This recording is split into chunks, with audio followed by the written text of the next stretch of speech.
Greetings, members, one and all of the Salivation Nation. Well, here we are. Silver, about $20 an ounce. In fact, the silver futures show it below 20, and it's likely we'll probably see it fall more before we see it rise. But there is one metal to watch to see where silver goes, and it's this one. So let's explore.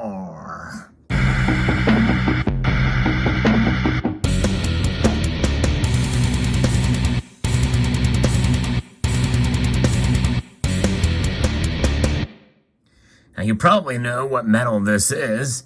Indeed, you would be correct in your assessment. It is copper, because copper is the metal to watch. Yes, indeed, as we move in these markets. And why are we watching copper? Well, because copper has a story to tell. And if we follow copper's story over the last year, we would absolutely not be able to see where silver is going to go over the past year, because copper has exploded in price like many other commodities, but silver did not. We're going to talk a little bit about copper, and I'm going to be referencing an article that talks about this, but we also have other observations with this metal that I think we can infer from this and take us beyond what the prognosticators say. I'm going to be referencing an article here from recyclingtoday.com, and I think that is a good source because it is on the pulse of kind of where things are in terms of some of these metals that are valued that can be recycled and utilized again. Silver is certainly one of those as well, and it's something that we've seen. A lot of these metals get discarded, but copper is one that is recycled probably on a much greater scale than silver. But the value of copper on global trading exchanges headed steeply downward in June. Analysts are citing stifled economic activity in China, combined with fears of a recession in developed nations, as raising concerns on the demand side for the red metal. Copper closed on the United States COMEX exchange at $3.64 per pound on June the 30th, while on the London Metals Exchange, it ended that day with a cash bid price of $8,240 per metric ton, or $3.74 per pound. And we saw it go up to well into much higher in the $4 range over the past year or so. The red metal started the month at $9,450 on the LME, which was about $4.29 per pound. And by the way, those numbers we really haven't seen since about 2011, when everything else kind of went up. In fact, that is where the precipice of a lot of the bullion that you find in copper form comes from, around that same time period.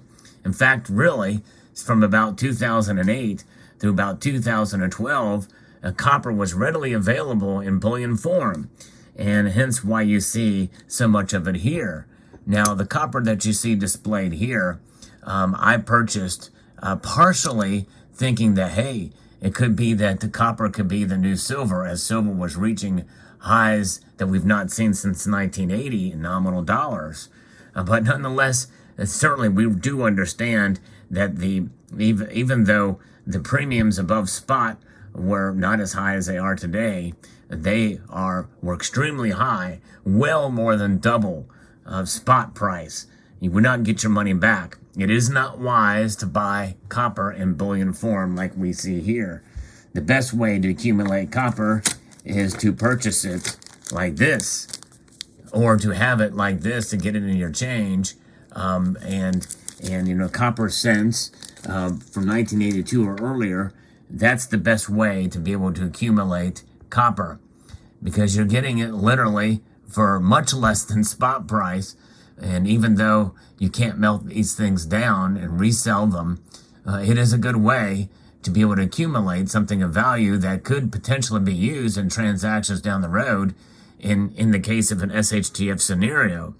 And again, I'm not saying that that's necessarily going to happen, but hey, you never know. And you can always resell these later on, and people are selling copper cents, and local coin shops are taking them now. Obviously, the Lincoln Memorial cents you're more than likely to just hold on to those. Likely your LCS is not going to take those for transactions, or to sell those or to buy them from you anywhere above 1 cent per coin.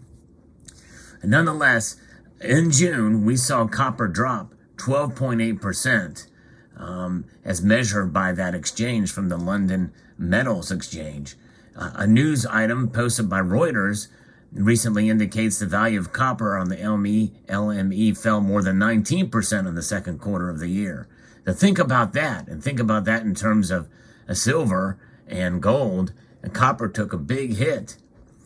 There were several factors contributing to a lack of confidence in the metal's future, including the prolonged COVID-19 lockdowns in Shanghai and other parts of China, and the onset of potential recessions in other parts of the world, caused in part by rampant inflation. While China's commodity woes might be felt most keenly on the Shanghai Futures Exchange, the nation's partial hibernation helped cause Japan factory output in May to post the biggest monthly drop in 2 years, according to Reuters. Another factor has been the increasingly strong U.S. dollar, which the news service says makes dollar-denominated metals less attractive for buyers holding other currencies. We've heard that phrasing before in terms of precious metals. It really does hold true for copper as well. Copper, indeed, is something that is measured, like nickel as well, and it is a metal that is highly sought after for a lot of these applications. In fact, even some of the homes of the rich and famous utilize copper fittings and the like because it's better, it's durability. It is highly valued and will definitely be highly valued and very much in demand for electric vehicles, much more so than even silver. And we talk about silver in that regards, but copper is going to be the metal to watch for that demand in the future. But right now, it's falling dramatically by as much as 19, maybe even 20%. The lower price has not seemed to stall copper recycling investments in the United States, with German companies Aurubis and Weiland both moving forward with significant recycling capacity investments. On the processing and trading side, in its quarter ending May 31st, Portland-based Schneider Steel Industries says non-ferrous sales volumes were up 29% year over year, benefiting from strong global demand and an easing supply chain of logistical disruptions. And even with that, we're still seeing copper fall. And the thing is what has that led to?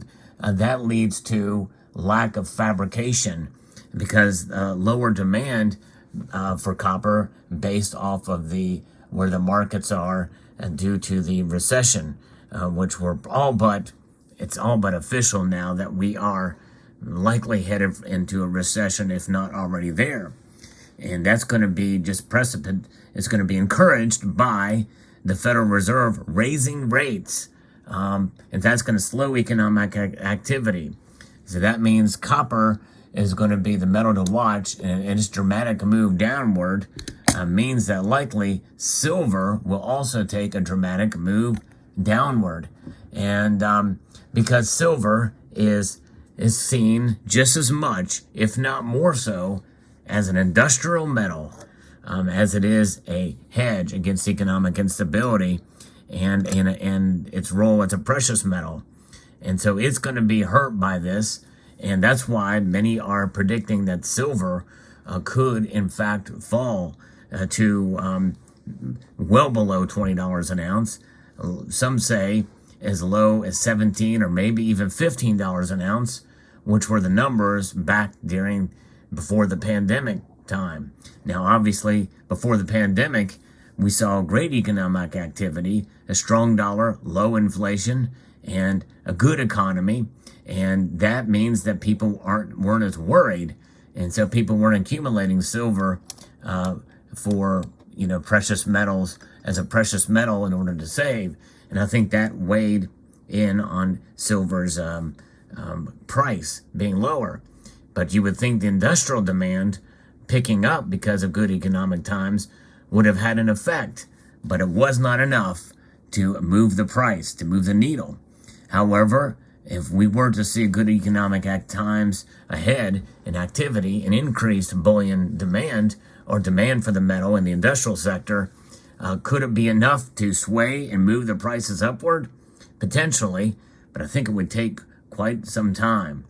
Now, inflation should also have an effect on the spot price of silver, but it is not. But it has had an effect on the physical price because premiums have gone up because of rising fuel costs and other factors as well. But there you go. So silver is going to probably follow copper on the way down. But why didn't it follow it on the way up? When all these commodities rose like wildfire, why didn't silver rise up like copper did and these other metals? And I think it's because of some of the mitigating factors that we talked about in terms of its strength, the strength of the dollar and the bond yields, and it followed gold to the nth degree. It acts more volatile than gold in terms of its price movement, and also because we saw the industrial demand kind of decreased during that time for silver because of supply chain issues.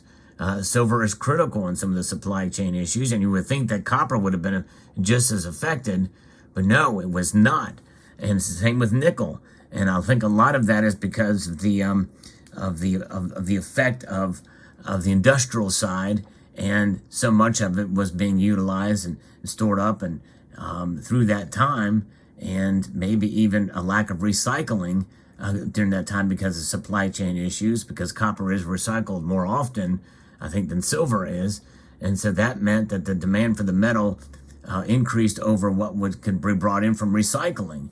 And it's just a guess, but nickel went sky high as well too, and some likened that to a problem with the LME and the exchanges there, because the LME put a stop on nickel trading, and copper was heading in that direction as well. So it's very interesting to see where these metals go, but I do think the stars are aligned in place to watch copper, and copper definitely could see a way to drive silver prices moving forward. Copper is an interesting metal, indeed, and again, it's something that I've got a little bit of a stack here to kind of show you, but I've never sold these. But these things I would never expect to get back, even what I put into them back when I made those purchases back in 2011 and 2012. Some of it I bought in 2008, 2009. So let me know what your thoughts are in the comment section below about this topic. I would like to extend a multitude of gratitude to you all for taking the time to watch, and encourage you to please rate, share, comment, and subscribe.